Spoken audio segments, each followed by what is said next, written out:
정치영재연구소 대안 김찬희 부소장, 최순애 시사평론가 두 분 스튜디오에 모셨습니다. 안녕하세요. 안녕하세요. 안녕하세요. 두 분 다 이렇게 스튜디오에서 뵙게 되는 게 한 3주 만인 것 같네요. 네, 아유, 좋습니다. 예, 코로나19 상황을 감안해서 저희가 이제 스튜디오 출연과 또 전화 연결을 병행하기 때문에요. 청취자 여러분께서도 뭐 많이 알고 계시죠.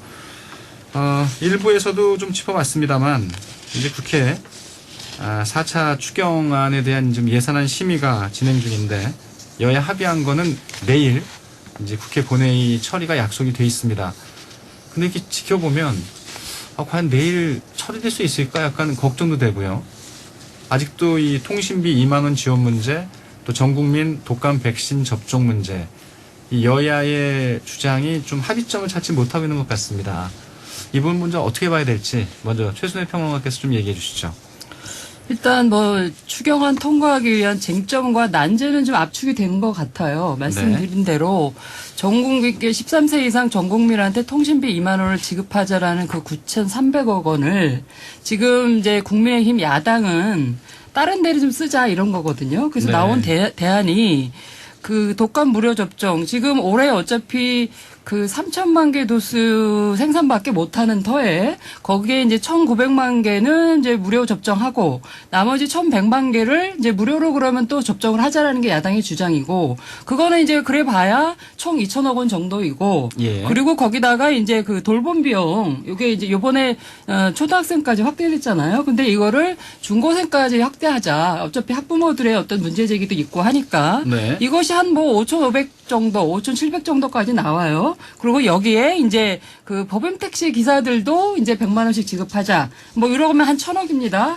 그러면 약 얼추 8,000억 정도로 충분히 가능하다. 그러니까 올 추경 안에, 그러니까 그 9,300억 안에 전 국민한테 9,300억 쓰지 말고 2만 원 주자고 쓰지 말고 이렇게 이 추경 성격에 맞게 진짜 어려운 분들한테 특화돼서 주자라는 게 야당의 주장인데 이거가 좀 압축이 된 터라 지금 민주당은 이 9,300억 원에다 플러스 이 중에 셋 중에 하나를 포함하든지 아니면 9,300원을 좀 줄여서 다른 걸 또 더 붙이든지 한 가지를 더 붙이든지 아마 이런 방법적인 문제가 오늘 아마 예결위 소위에서 논의가 될 것 같고 어차피 오늘 통과 이것이 정리가 좀 돼야 내일 이제 본회의 통과를 목표로 하고 그래야 추석 전에 지급이 되거든요. 그래서 쟁점은 어쨌든 명료화됐기 때문에 그거를 주고받는 과정에 있어서 좀 조정과 조절은 저는 이루어질 가능성이 좀 크다고 봅니다. 예, 청취자 문자를 좀 소개해드리면 3463님 정부는 왜 통신회사를 못 도와줘서 난릴까요? 4546님 여당 의원들 말하는 것만 보면 야당이 협조 안 해서 일이 안 되는 것처럼 얘기하는데 이 정책다운 정책을 내놓고 협상을 해야 할 것 같습니다. 이렇게 의견 주셨고요. 반대 의견도 많습니다. 3463님 급한 건 국민 건강이니까 맞는 사람들만 그냥 놓아주세요. 저는 예방주사 맞지 않고 일상생활을 이 108 참회 기대로 시작하니 좋습니다. 이렇게 또 올려주셨습니다. 그러니까 이게 참 또 2424님은요. 이 불쌍한 화물기사들 지원금은 끝내 안 나오네요. 이렇게 또 올려주셨고요. 아무튼 이 4차 추경안에 대한 생각들이 있습니다만 어느 정도로 이제 모아지고 있는데 김찬희 부소장은 좀 어떻게 보시나요? 이게 2만 원 가지고 통신비를 쏘냐 백신에 쏘냐 갖고 싸우는 걸 보면서 저는 영화 대사가 떠올랐어요. 어떤 영화 대사가요? 그 이병헌 씨가 왜 자기한테 해코지한 이 조직을 다 복수를 하고 맨 끝에 김영철이라는 그 조폭 두목한테 가지 않습니까? 네. 그래서 조폭 두목인 김영철한테 묻습니다. 저한테 왜 이러신 거예요? 그들 김영철이 뭐라 하냐면 넌 나에게 모욕감을 줬어. 저는 통신비냐 백신이냐 가 중요한 게 아니고 2만 원 갖고 싸우고 있는 게 전 국민에게 모욕감을 줬다고 봅니다. 이게 지금 여야가 합의해서 통과되는 게 문제가 아니고 국민에게 준 실망감과 굴욕감을 도대체 어떻게 해결하려고 그러는지 저는 그게 굉장히 걱정인데 이게 첫 단추부터 잘못됐어요. 잘 아시겠지만 우리가 5월에 긴급 재난지원금이라는 이름으로 전 국민에게 보편 지급을 했죠. 그렇죠. 요거는 소비 수요를 진작하고 국민들이 물건을 살 수 있는 여력을 주기 위한 겁니다. 경제에서. 그다음에 6월에 요건 혜택을 받으신 분이 적기 때문에 잘 모르시겠지만 6월에 긴급 고용 안정지원금이라는 이름으로 특고 영세자영업자 프리랜서를 도와주는 지원금을 쐈습니다. 예. 근데 이번에 이름이 2차 긴급 재난지원금이라고 했거든요. 근데 주요 내용은 영세자영업자 소상공인 특고 등등을 지원하는 거예요. 이름이 잘못된 거 아시겠죠? 네. 그러니까 1차 긴급재난기원금과 비슷한 이름을 만들어 놓고는 지금 특고나 특수한 어떤 사용업자 이렇게 돕는 방책을 쓴 거죠. 그러면 상당수의 국민들이 2차 긴급재난지원금에서 제외되지 않습니까? 네. 그러다 보니까 이 제외된 국민을 어떻게 달랠까 하다 보니까 통신비 2만 원 꼼수가 나온 거거든요. 근데 그거에 대한 대안이 과연 백신이 맞냐? 실제 백신이 평년에 1,300만 명이 이미 무료 접종을 하고 있거든요. 예. 그리고 올해는 600만 명을 추가해서 1,900만 명을 무료 접종할 계획을 세우고 있어요. 그럼 이 1,900만 명은 사실상 무료 접종을 해도 특별한 혜택이 추가되지 않는 거죠. 예. 오히려 무료 접종 받던 분들이 역혜택을 받게 되는 거죠. 그리고 좀 전에 이제 우리 댓글에도 나왔지만 저는 무료 접종 그러니까 백신을 한 번도 접종받아 본 적이 없어요. 이 백신에 대해서 사람들이 생각이 많이 다르거든요. 네. 이걸 모든 국민에게 단체로 의무적으로 접종시킬 수 있는 계획은 좀 이상한 계획이라는 생각이 들거든요. 그래서 원점부터 좀 다시 생각하는 문제가 좀 돼야 되지 않을까 이런 생각이 듭니다. 예. 예, 아무튼 뭐 이 정치권에서 논의하다 보면요. 이 정치적인 복선들이 많이 깔리면서 좀 당초에 이 가져야 됐던 초심들이 많이 흔들리는 것 같고 예, 그런 근데 부분들을 백신 예. 부분은 사실은 이제 백신하고 코로나19 증상이 같기 때문에 만약에 내가 지금 뭐 열이 나고 근육통이 있고 이런데 이것이 독감인가 코로나19인가 이러다 고민하다 보면 사실은 이제 검사의 필요성이 생기는데 그 검사의 필요성이 너무 많이 이제 생겨가지고 너무 많이 검진소로 가면 사실은 코로나19 방역에 문제가 생기는 거기 때문에 아, 그럴 수 사실 있어요. 예, 그래서 전문가들이 사실은 권유하는 거예요. 그래서 사실은 코로나19의 방역에 도움이 되기 위해서라도 사실은 백신을 맞을 필요가 좀 있고 네. 관례대로라면 사실은 백신은 이제 본인들이 돈을 내서 뭐 예년 같으면 한 3, 4만 원 주고 받았죠. 근데 이번에는 사실은 이제 이 정책이 어떻게 되느냐에 따라서 의료기관에서도 사실은 지금 이 가격 문제가 돼요. 그리고 이거를 전부 국가가 사서 무료 이제 접종할 때 문제가 없지는 않으나 방역에 중점을 둔다면 백신 무료 접종도 저는 효과가 없지는 않다. 그리고 말씀드린 대로 2만 원을 전 국민한테 다 주기 위해서 9,300억 원을 쓰느니 뭔가 지금 특별하게 비상하게 지금 국민들을 위해서 그 코로나19 때문에 피해를 본 분들을 쓰는 데 있어서 대상을 선정하는 데 선정에 있어서 선별의 문제가 됐기 때문에 그거를 상쇄하는 쪽으로 가자. 그래서 야당이 제기하는 여러 가지 안 중에 뭐가 들어가고 뭐가 빠질지는 모르겠으나 저는 예. 뭐 이 대안은 충분히 논의할 만하다라고 봅니다. 근데 지금 백신도 전 국민에게 백신을 맞히기 위해서는 좀 부족하다는 거잖아요. 네, 지금 한 3천만 개밖에 없다 그러죠. 그렇죠. 그리고 오늘 조선일보에 났는데요. 네. 외국에서 지금 이제 코로나 바이러스를 갖고 90도에서 데웠는데도 안 죽고요. 그 미세한 나노 침으로 1,000번을 찍었는데도요. 네. 탱탱함을 유지했답니다. 즉 아, 기존의 백신 바이러스하고는 완전히 종류가 다르기 때문에 네. 지금 이 코로나 바이러스의 백신인지 치료자니 전혀 감을 못 잡고 있는 현재 의료계 현실에서 예. 기존의 독감 백신이 여기에 효과가 있다고 어떻게 장담할 수 있는지 아니 이건 의학적인 과학적인 맹신이 아닌가 이런 생각이 들고요. 그리고 1,900만 명이 이미 무료 접종하고 있는 상태에서는 이게 형평에 문제가 생깁니다. 네. 하지만 그나마 통신비 2만 원은 형평이 그래도 같아요. 그렇죠. 모두 다 플러스 2만 원이 되니까요. 거니까, 예. 따라서 방책 중에서 이 도찐 개찐인데 둘 중에서 뭐가 낫냐 그럴 때는 저는 통신비가 그래도 낫다. 저는 그런 생각이 듭니다. 네. 청취자 문자 좀 이 소개해 백신은 주시고. 독감을 위한 거고 어차피 전 국민한테 맞을 필요가 없다고 그러는 것이 예. 독감 백신을 국민의 한 60%가 맞으면 면역이 형성되기 때문에 이게 그렇죠. 외부 효과예요. 다른 국민들이 다른 분들한테 독감을 걸리게 하지 않는다는 거기 때문에 한 60% 정도를 적정하다고 보는 거죠. 청취자 문자 좀 소개해 드리면요. 이 3557님은 전 통신비 2만 원 지원 반대합니다. 통화는 줄이면 됩니다. 무료 독감 예방접종 기준을 늘렸으면 좋겠습니다. 이렇게 올려주셨고요. 6218님은 국민의 힘은 초등학생도 아니고 너무 억지만 부립니다. 이렇게 또 올려주셨는데 예. 6385님 문자는 소개해 드려야 되겠는데요. 최순애 평론가님 나오셨네요. 오늘은 냉정한 판단으로 편안한 아침 되길 부탁드립니다. 이렇게 오셨는데 아시는 분은 아니시죠? 아니, 6385님. 저는 정말 근데 너무 감사드립니다. 그리고 예. 불교 방송을 청취해 주셔서 더 감사드리고. 8596님은요. 문자 굉장히 많이 들어옵니다. 지금. 여야가 2만 원 가지고 말장난하고 있어요. 국민들은 2만 원으로 인해 스트레스만 받고 있습니다. 이렇게 또 올려주셨습니다. 아무튼 이 통신비 2만 원 문제, 또 전국민 독감 백신 접종 문제, 좀 여야가 좀 머리를 맞대고 합리적인 안을 좀 잘 도출해서요. 내일은 꼭 좀 본회의 처리가 돼서 합법적으로 2차 긴급 재난 지원금이 우리 어려운 이웃들에게 좀 전해지길 기대하겠습니다. 이 얘기는 좀 해야 될 것 같습니다. 이 정당 내부의 얘기긴 한데 민주당이 지난주에 전격적으로 김홍걸 의원을 제명하면서 좀 많이 놀라게 했습니다. 이제 이상직 의원이 남아 있고요.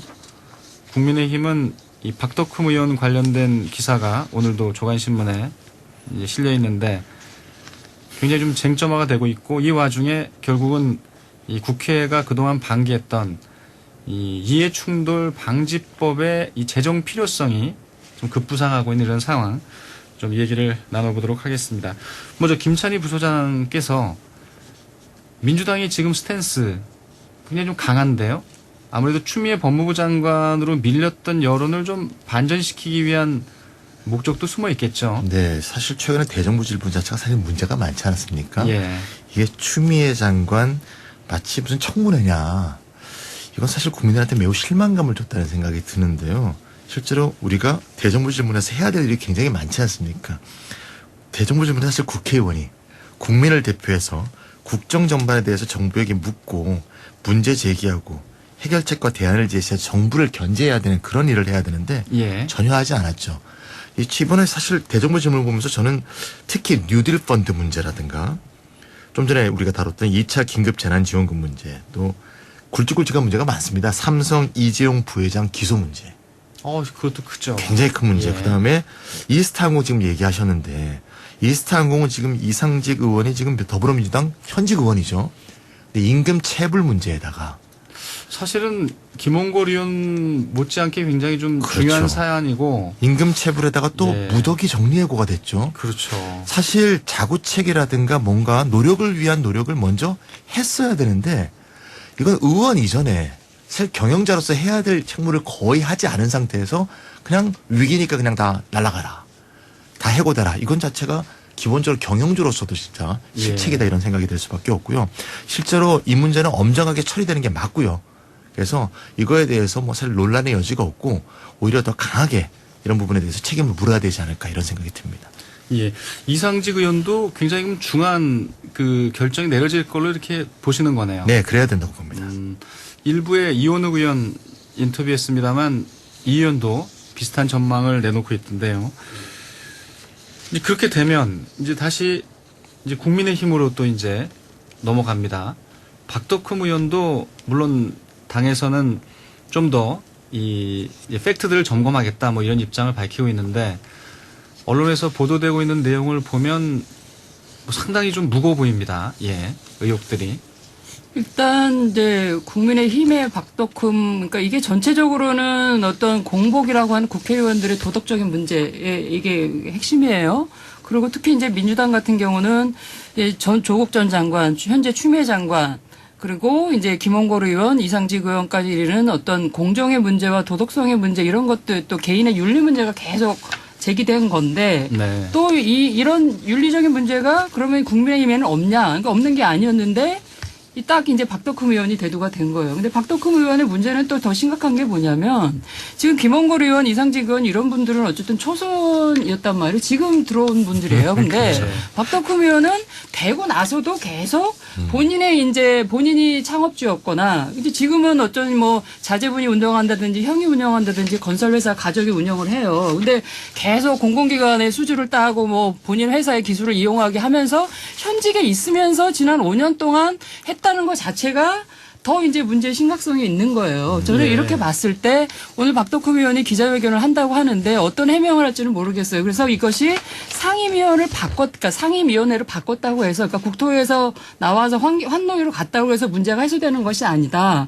그래서 국민들이 바라봤을 때는 국회의원을 하면서 공복이 되라고 본인들의 희생과 헌신을 통해서 국가 발전과 국민의 이익을 위해서 봉사하라고 기회를 준 건데 개인이 이득을 저기 하네 마치 치부한 것처럼 보일 수 있기 때문에 이 문제는 심각하고 박덕흠 의원과 국민의힘에서 이거를 어쨌든 야당은 그 여당한테 너희들 왜 이렇게 공정의 문제가 있어 윤리의 문제가 있어 도덕의 문제가 있어 제기를 하는 터에 자당 의원이 이런 심각한 문제가 드러나 경우이기 때문에 정말 심각성을 느끼고 지금 그 취한 이득이 400억이다 넘게는 뭐 1000억대다 이렇게 얘기하고 있거든요. 그래서 이거는 제가 볼 때 읍참마속을 해야 되는 상황이다. 읍참마속은 뭐 어느 정도 수위? 제명은 분명하게 저는까지 가야 되는데 스스로 의원직을 놓지는 않을 거 아니에요. 우리가 여기서 얘기한다 한들 다들 웃으시는 거 보니까 의원직은 절대 안 넣는다 이런 얘기죠. 허탈한 거죠. 거의 국회의원을 업자 수준으로 이용하는 분이 아닐까 이런 생각이 듭니다. 이렇게 저희가 아무리 이 자리에서 어이가 없습니다. 얘기해도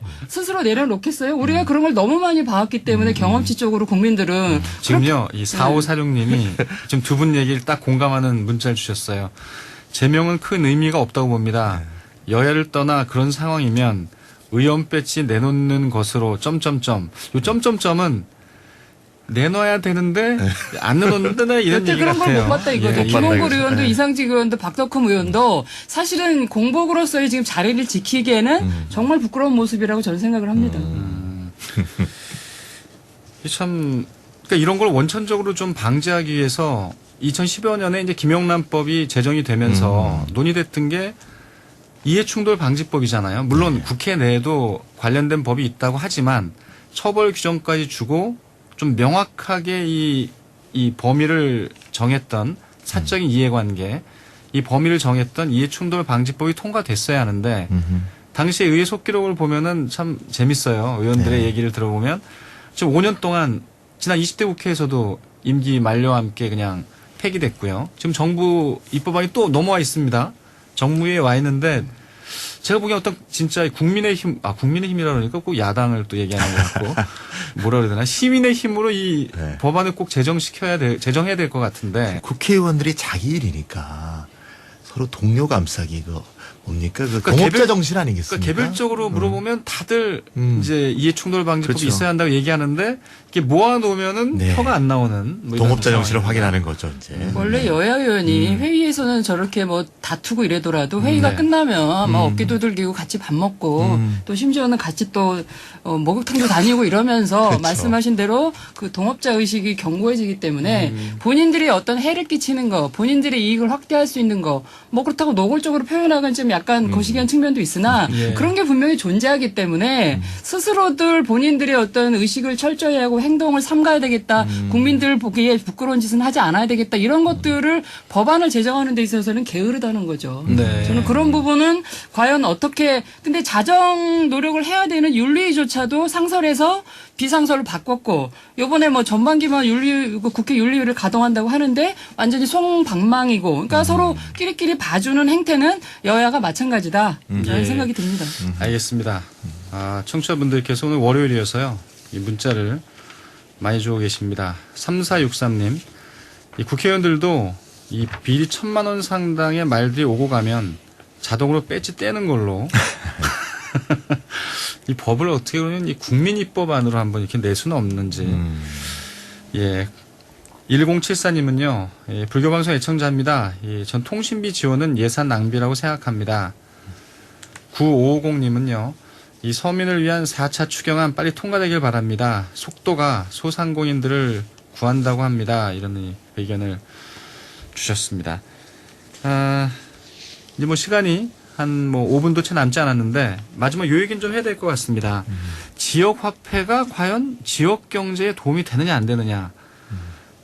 이 조세연이라고 하죠. 조세재정연구원, 국책 연구기관인데 지역 화폐의 지역 경제 활성화 효과가 없다 이런 내용의 보고서를 내면서 이재명 경기지사가 발끈했고요. 그에 대해서 또 야당이 거센 비판을 하면서 윤희숙 의원과 이 지금 뭐 아주 경론을 SNS상에서 벌이고 있는데 이거 좀 어떻게 봐야 될까요? 예.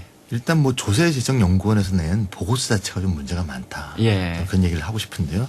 조세재정연구원이 국무총리실 산하의 국책연구기관입니다. 근데 2019년부터 문재인 정부가 지역화폐를 공약을 실천을 해서 지역화폐를 활성화시키는 걸 정부 정책으로 하고 있거든요. 네. 근데 어떻게 국무총리실 산하 국책연구기관이 지역화폐가 무익한 제도로 예산만 낭비했다 이런 보고서가 나오는지 일단 의심스럽고요.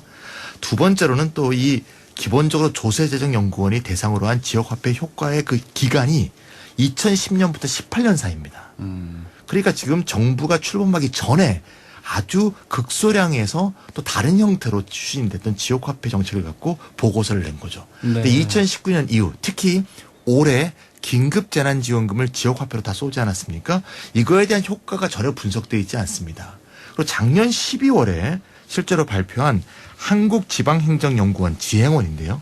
여기에 보고서에 따르면 2019년에 분석한 내용입니다. 2019년 지역화폐가 전국 상품권 발행에 따른 발행 총 효과를 분석해 보니까 발행액이 1조 8천억 원인데 생산 유발액은 3조 2천억 원. 즉 생산 유발액의 승수 효과가 1.76배다. 네. 즉 1조를 쏘면 1.76배 이상의 생산 유발 효과가 생긴다. 이런 분석 효과도 있습니다. 그러니까 이거하고 이와 비교해서 볼 때 좀 더 최근의 자료를 갖고 좀 더 구체적으로 분석한 효과 자료가 있는데 이거하고 전혀 동떨어진 조세재정연구의 보고서 자체가 문제고요. 유니스 구원이 제기한 거는 일단 페이스북에서 얘기한 거라서 네. 이런 어떤 구체적인 연구 보고서라고 보기 어렵고요. 또 최근에 이제 내년에 서울시장 선거도 있지 않습니까? 이거하고 관계해서 정치적인 부각에 좀 의도도 있지 않을까. 저는 그런 생각이 유니스 들더라고요. 의원이 서울시장 출마 생각이 좀 예, 있으신가요? 계속 그런 걸 띄우고 있죠. 김종인 그래서 아마 비대위원장도 얘기하고. 이재명 지사한테 맞짱을 뜨는 모습으로 비춰지긴 하죠. 어쨌든 그러면 그 부산에 있는 장재훈 의원은 그러면 부산시장 출마할 생각이 있나요? 거기 비슷한 걸로 지금 공방을 벌이고 있거든요. 부산시장은 지금 엄청 뜨거워요. 뭐 부산 지역의 전 의원이 모두 다 거론되고 있는 형국이고 어쨌든 정기국회 지나면 뭐 가름이 될 것 같고 근데 어쨌든 조세현의 연구는 뭐 없다라는 게 아니라 미미하다는 거예요. 근데 미미한 조건은 그럴 수밖에 없는 걸 말씀을 드렸어요. 2018년도 자료고 그 이후에 이제 시계열 분석을 계속 하겠다라고 얘기를 한 터예요. 근데 저는 뭐 국제연구기관 우리나라 국제연구기관이 뭐 문제가 없지는 않지만 조세현뿐만이 아니라 전체적으로 근데 이런 정도의 뭐 발표를 뭐 못할 거는 없다. 근데 이재명 지사가 뭐 얼빠진 국제연구기관이다라든지 적폐라든지 이렇게 매도하는 거는 예를 들면 국민의힘 쪽의 모든 발언들을 적폐라고만 보면 그거만큼 그 선입견이 있을 수가 없어요. 거기에 종사하는 내지는 그걸 지지하는 어떤 이유든지 모든 사람을 적폐로 본다라는 게 지금 민주당 쪽 분들의 어떤 우월적 도덕성을 뭐 이렇게 확인하는지는 모르겠지만 그런 식으로 매다가는 이게 한 걸음도 나아가진 않아요. 그래서 저는 제가 볼 때는 이재명 지사가 이제 토론을 제안했기 때문에 이거를 사실 검토할 필요는 있어요. 지금 239개 지역에서 다 지금 지역화폐가 나오고 있는 마당에 과연 이게 경제적 효과가 있는지 제대로 정말 뭐 이렇게 가치가 있는 건지 투자할 만한 가치가 있는지는 이제부터 토론해볼 필요가 있고 그렇게 정치적으로 공세를 피우는 거는 그건 각자가 좀 지양할 필요가 있다라는 생각이 듭니다. 알겠습니다. 두 분 얘기를 들으니까 또 이 지역 화폐에 대한 또 생각들이 좀 약간 정리가 되는 것 같고요.